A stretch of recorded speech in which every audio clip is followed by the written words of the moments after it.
Ever feel like you're just swimming in information overload? Hmm. Especially, with technology changing so fast. Oh, absolutely. It's like a new breakthrough pops up every other day. Just Mhm. keeping track feels impossible sometimes. Exactly. Which is why we're doing this today. We're taking a real deep dive into the World Economic Forum's Technology Convergence Report. It just came out June 2025, and it's a collaboration with Capgemini. Yeah, and our goal here really is to give you a bit of a shortcut to help make sense of it all. We want to unpack how these foundational technologies aren't just getting better on their own. Right. They're actually combining, merging, converging to completely reshape whole industries. It's not about single inventions anymore. It's about how they fit together, right? How they create these, unprecedented opportunities. Many are already unfolding, actually. Precisely. And the big idea, the thing the report really drives home, is that we need to stop looking at tech in silos. We need that systems thinking approach, as they call it. Exactly. You need to see the whole picture, how everything connects to understand where the real value is being generated now. Okay, so how do we do that? The report offers a framework, doesn't it? It does. They call it the 3C framework. It's a pretty dynamic way to see how tech creates value. It involves 3 interconnected stages: combination, convergence, and compounding. Combination, convergence, compounding. And crucially, it's not just step 1, step 2, step 3. It's more like a cycle, constantly reinforcing itself, speeding up. Interesting. Okay, let's break that down. Starting with the first C, combination. What's that about? So combination is like the initial spark. It's where you take separate, complementary technologies and you put them together to create something genuinely new. Like building blocks, maybe? Different technologies are different blocks. That's a great way to put it. And the really valuable combinations, often they involve mixing technologies at different maturity levels. Different maturity levels. So like something brand new and experimental combined with something stable and already out there. Exactly. Think cutting-edge AI, maybe still in the genesis phase, paired with, say, mature cloud infrastructure, which is more like a commodity now. Okay, that makes sense. You get the power of the new with the reliability of the old. Can you give an example? Well, look at AI and quantum technology combining. It's not just throwing them together. Yeah. It's a sophisticated mix of machine learning, specific quantum algorithms, and actual quantum computing hardware. And what does that unlock? It lets us tackle problems we couldn't before, like understanding materials right down at the atomic level, simulating molecules. That's massive for things like drug discovery or creating new types of batteries. Huge implications. Yeah. And is there a company example of this combination idea in action? Yeah, Blue Ocean Robotics is a good one. They started in hardware, right? Manufacturing. Okay. But they didn't stop there. They started layering AI and spatial computing onto their existing products. They evolved. They went from just selling parts to being this full-service innovation partner, building collaborative solutions. So they combined their hardware expertise with newer software tech to offer something completely different and presumably more valuable. Massively more valuable, dramatically increase their revenue per customer. It shows how combining technologies, even existing ones in new ways, creates new value. So combinations about that initial creative spark, mixing and matching tech, often at different maturity levels. Exactly, finding those unexpected synergies. Got it. Okay, that leads us naturally to the second C, convergence. So we have these new combinations. Now what? Now convergence. This is where those clever combinations start hitting the real world, hitting the market. It's where the technological capability meets economic incentives. So this is where the business side really comes in. Precisely. Companies start using these combined capabilities to cross traditional industry lines, forge new value chains, and actually generate tangible returns. What drives that? Why do companies push for convergence? Well, the usual suspects, really. They're looking for better margins, potential for recurring revenue streams, building stickier customer relationships, and of course, differentiating themselves from the competition. It's serious business strategy. Makes sense. The report mentions the robotics market here. Something about diminishing returns. Yeah, that's a fascinating example. Traditional industrial robots, the kind you see on assembly lines, they're great, but the returns are flattening out. The market's maturing. So companies need to find new growth areas. Exactly. And that pressure is pushing them to explore adjacent markets, which is where convergence really lights up. And this leads to humanoid robots in China. How does that fit? It's a prime case study. You've got companies that started in totally different fields, consumer electronics like Xiaomi, drones like DJI, even autonomous vehicles like Li Auto or Baidu working with UB Tech. Wow, okay. diverse backgrounds? Very diverse. And they're taking their existing expertise, things like making small components, battery tech, flight control systems, their AI models, and repurposing it all to build humanoid robots. Humanoid robots. For what? For environments that aren't structured like a factory floor, think homes, warehouses, places where adaptability is key. And there's a cost factor too, right? Something about China's manufacturing. Oh, it's huge. The report has this stat making the exact same robotic arm costs 2.2 times less in China than in the US. 2.2 times. Yeah, because their manufacturing ecosystem is so tightly integrated. So you combine that cost advantage with all this converging expertise from different industries. And you get explosive growth. I saw a projection mentioned something like 18,000 humanoid units in 2025, jumping to over 1 million by 2030. It's staggering, isn't it? It really signals that these things are moving from, niche experiments to potentially widespread deployment. That kind of exponential growth, it feels like it changes everything. Are we really prepared for that? It's a valid question. It shows the power of convergence when the economics and the technology align. And it's not just robotics. Think healthcare, too. Okay, like what? Genomic sequencing, AI for diagnostics, electronic health records, they're converging to create personalized medicine. UPMC has a system, EDSH8. EDSH8. Yeah, Enhanced Detection System for Healthcare-Associated Transmission. It combines machine learning, genome sequencing, and patient records to track and prevent infections much faster. Saved hospitals up to $700,000. Wow. So convergence is really about combining tech capabilities across industries to create real, measurable economic value. That's the core of it. Look for where tech crosses those old boundaries. Okay, which brings us to the third C, compounding.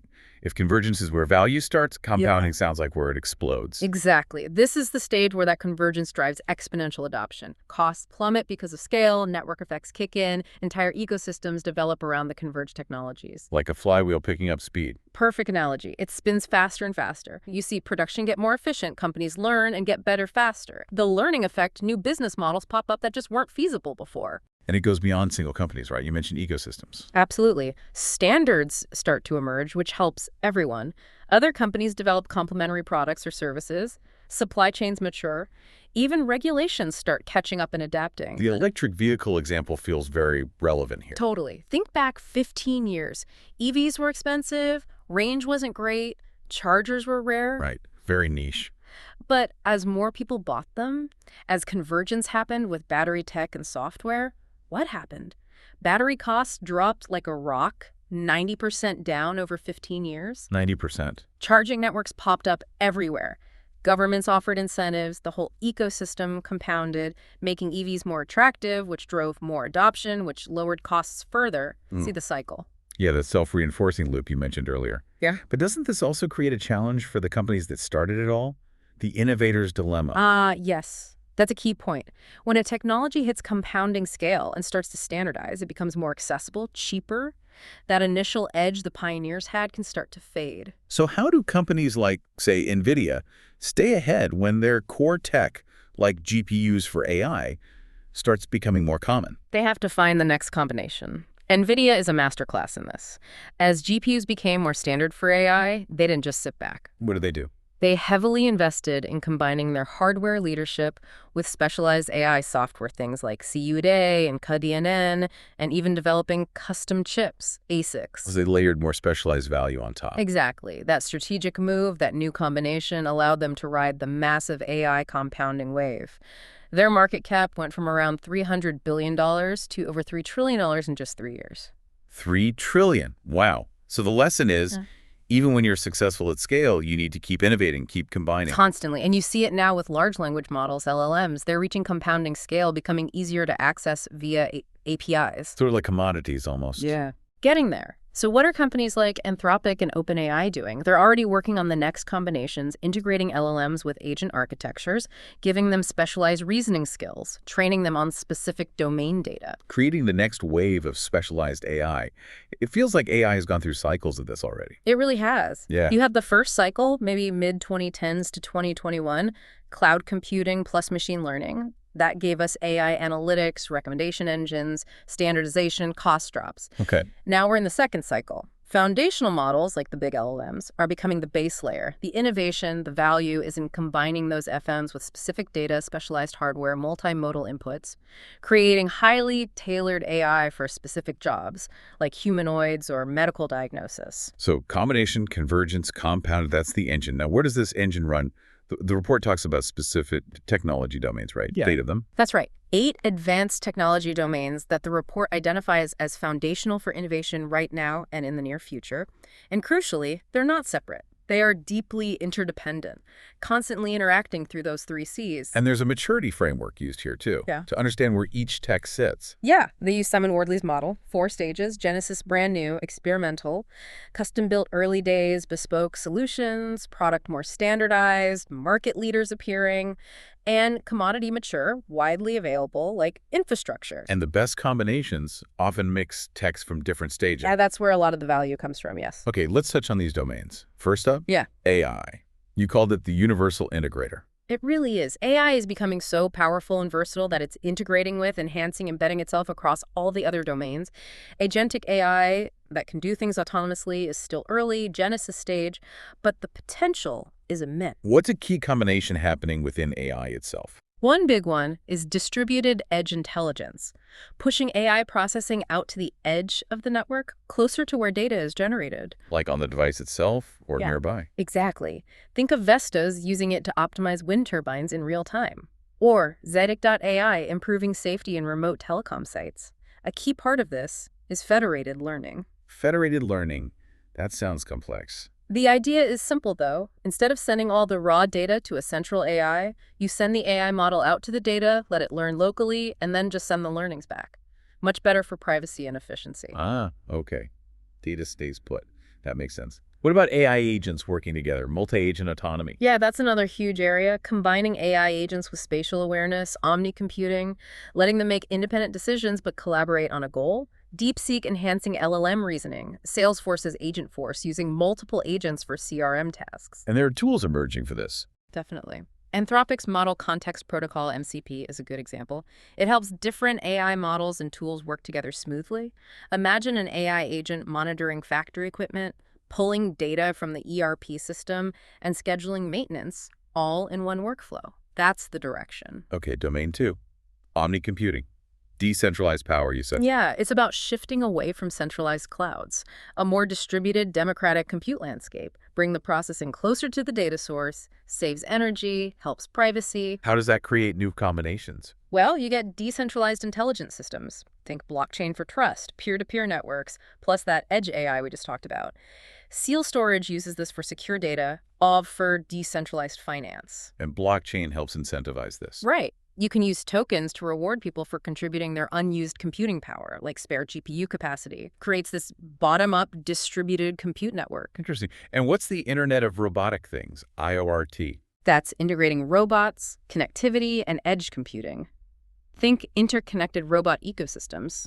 Gecko Robotics uses AI robots for real-time industrial data capture. NVIDIA Isaac helps build these complex systems. And there's specific hardware enabling this. Yeah. Chips like Qualcomm's Dragonwing are designed for this integrated connectivity and computing for low-latency edge intelligence, vital for logistics robots or smart city monitoring. And the potential here is large. Massive. They're projecting decentralized physical infrastructure networks. DePIN could be a $3.5 trillion market by 2028. That leads to decentralized physical AI, DPI, where everyday users might contribute to training AI models. Wow. Okay, third domain, engineering biology. Nature meets tech. Pretty much. It's about integrating biological systems with physical and digital tech in new ways. AI is a huge accelerator here, pushing innovation way beyond just traditional healthcare. Give me an example combination. Precision bioproduction. Using engineering biology, AI predictive models, maybe digital twins, to design and create specific biological materials or systems. Merck is using AI for personalized treatments. Chemvita is making low-carbon biofuels with synthetic biology. Designing life, almost. And cell cultivation systems, like lab-grown meat. That's part of it, yes. Using biological production but scaling it with advanced manufacturing. Regeneron does this for biologics, drugs. AM Silk makes sustainable biofibers from proteins. Any specific case studies? CSIRO in Australia is doing amazing work integrating advanced ML into their workflows for molecular design, using AI to improve plant proteins, using precision fermentation for animal-free dairy proteins and fats. It's fundamentally changing how we make food and materials. Incredible. Fourth domain, spatial intelligence, creating digital twins of everything. That's the core idea, a fundamental shift in how we perceive, analyze, and interact with the physical world through virtual representations. And the key combination is digital twin ecosystems. Exactly. You combine IoT sensors collecting real-world data, physics-based simulation software, and AML for predictive analytics. You create these dynamic, intelligent, virtual copies of physical assets or systems. What are the practical benefits? Huge efficiency gains. Gas turbine makers predict part failures. Car makers cut production planning time dramatically by simulating the whole factory first. Twin Health is even using digital twins of individuals for personalized diabetes treatments. Siemens seems big in this space. They're a leader, partnering with NVIDIA, AWS, Sony. They're simulating everything from products to entire production lines, even city districts like Siemensstadt Square, all in these immersive physics-based virtual environments. Heineken's using it to save energy in breweries. So you test and optimize virtually before committing resources physically. What's the future vision here? Well, people are talking about human digital twins for real-time medical uses. Imagine surgeons collaborating globally on a virtual patient before an operation, or even live mixed reality concerts where the audience is part of the virtual show. Mind-bending stuff. Okay, fifth domain, robotics. Advancing super fast, you said. Unprecedented speed.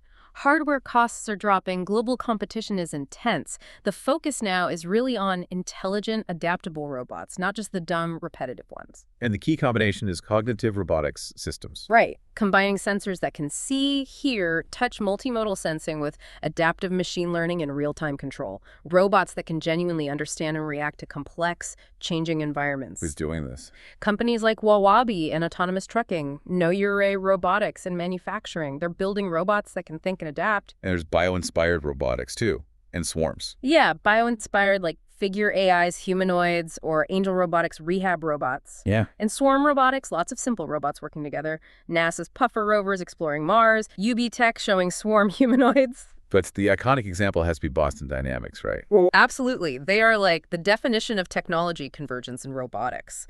AI, advanced mechanics, real-time processing, sensors, it all comes together. They're Atlas humanoid operating in human spaces, Spot robots doing maintenance for AB InBev, or logistics for DHL. It's happening now. And the future. Foundation models for robots, like LLMs for language. That's the trajectory. General purpose robot capabilities. And remember that cost drop projection. Humanoids going from maybe $35,000 down to $17,000 by 2030. That's going to fuel massive adoption. Definitely a game changer. Okay, domain 6, advanced materials. Engineering the future, literally. Fundamentally, changing how we design and make things. Better performance, more durable, more sustainable. And AI is a massive catalyst here. How so? What's the combination? Adaptive materials modeling. You merge computational simulation running scenarios on a computer with AI analyzing experimental results. So AI helps predict what will work before you spend ages in the lab. Exactly. Kibotics, Hexagon. They're using this to drastically cut R&D time for new materials from years down to months sometimes. That's a huge acceleration. And bioengineered materials. Yeah, moving beyond just copying nature, biomimicry, to actually embedding biological processes into engineered materials. Think Ginkgo Bioworks engineering microbes to make stuff, or Biomason using bacteria to grow sustainable biocement. And AI platforms are central to this discovery process. Totally. Citrine Informatics is a prime example, an AI platform just for materials and chemicals development. They've used it to speed up development of recycled plastics, predict battery life 95% faster. It's reinventing material science. Okay, nearly there. Domain 7, next-gen energy, sustainable future. That's the goal, a fundamental shift in energy generation, distribution, use, focused on integration and interoperability across the whole system. And a key combination is intelligent grid systems, making the grid smart. Precisely. Integrating AI analytics with IoT sensors across the grid, it stops being static and becomes adaptive, self-balancing. Companies like Camus Energy use it to optimize EV charging. Edgecom Energy helps factories cut peak demand. Makes the grid more responsive and efficient. What about storage? That's the other big piece, renewable energy storage.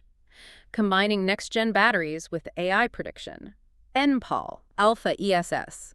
They use AI to optimize battery use, forecast energy needs. AI is really the orchestrator here. Is anyone integrating all of this at scale?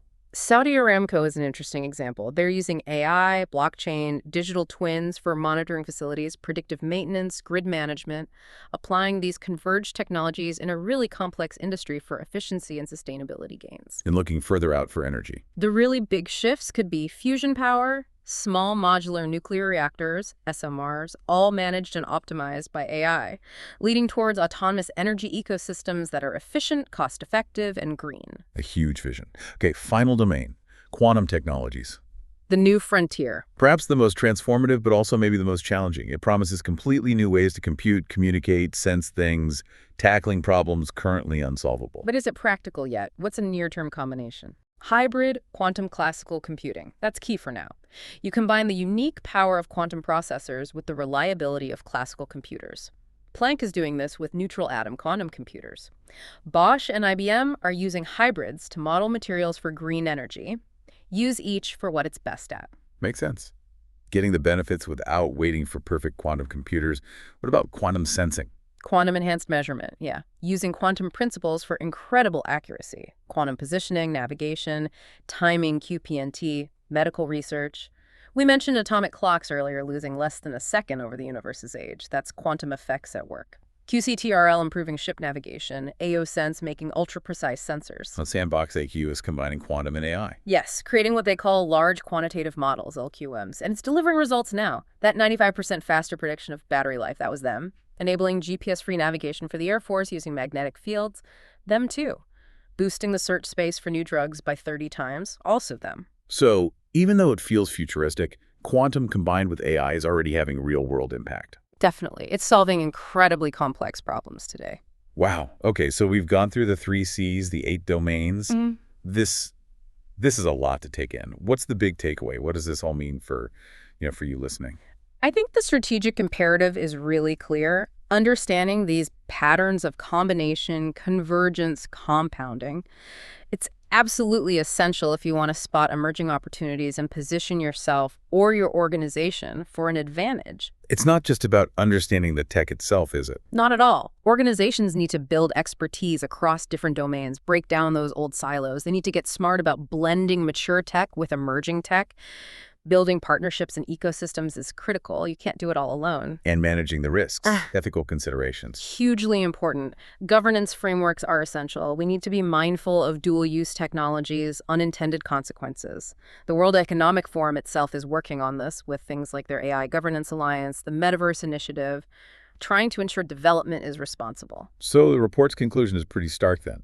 It basically says the question isn't if convergence will reshape everything, but how it will happen and who's going to lead it. The time to act is now. Absolutely. Those who grasp this systems view, who move strategically to leverage these combinations and convergences, they're the ones who will capture the value and really define what comes next.